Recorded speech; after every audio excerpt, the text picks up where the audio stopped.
Welcome, everyone. Now, I want to get into this podcast because it may be of interest to a lot of you who follow 6ix9ine. Me personally, I don't like 6ix9ine, but I want to explain something. I have a theory that's based on a little bit of fact about why 6ix9ine's music has been in a steady decline and his public profile is starting to waver.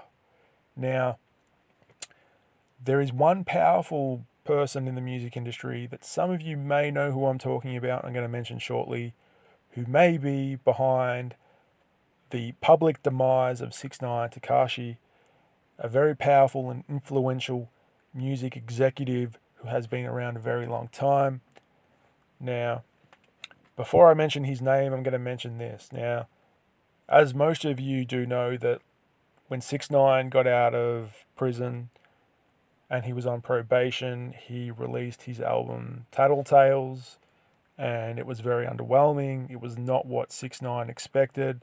It's not what his management had hoped for. The album only did 32 million streams and sold 32,000 units.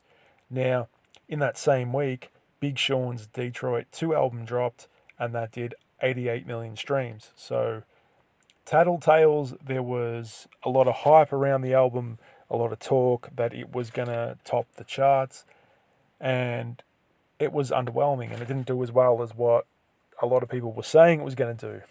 Now, I'm going to mention this.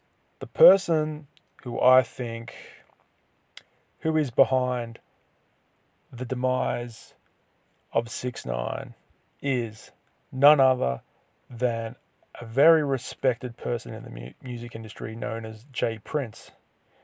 Now, this man has had a lot of issues with 6ix9ine's camp over the years.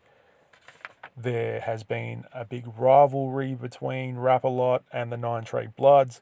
Now, this very often public feud, at times has turned into a very public feud between the two camps, has now progressed to the point where it is really affecting 6ix9ine's career. Now, 6ix9ine doesn't even associate with the Nine Trey Bloods now. The Trey Nine Bloods have nothing to do with 6ix9ine.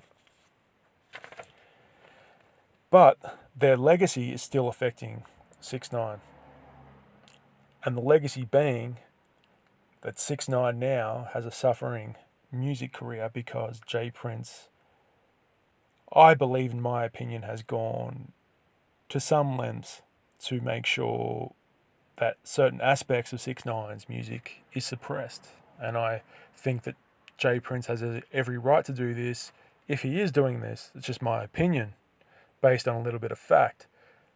Jay Prince is a very powerful person, very influential person who has a lot of control and can definitely blacklist artists that he doesn't like.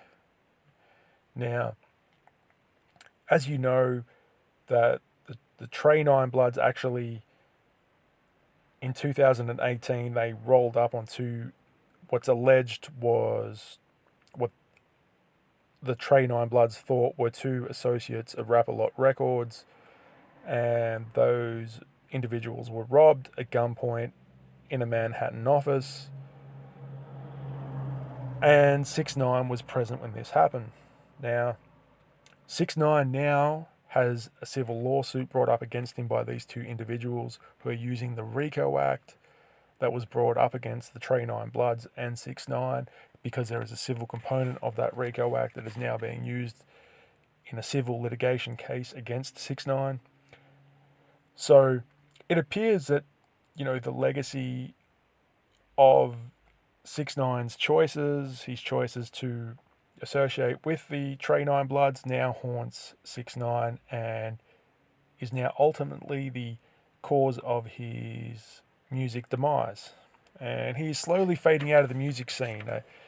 There is definitely some powerful things that are going up against 6ix9ine to shun him from all the major platforms and suppress 6ix9ine's rise. And I guess 6ix9ine has burnt a lot of bridges. He didn't really played his cards right. He should have tried to make amends with J Prince.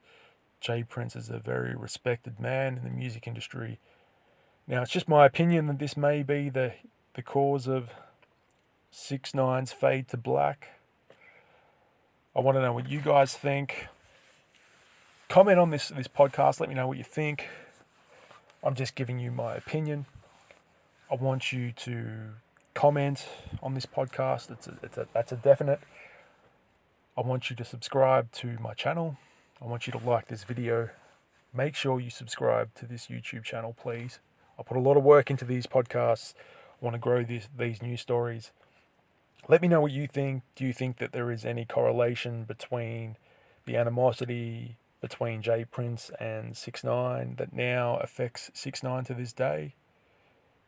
If you do, let me know why. If you don't, also let me know why. This is my theory, based on a little bit of fact, So let me know what you think anyway. I'm MC Rapology. Peace.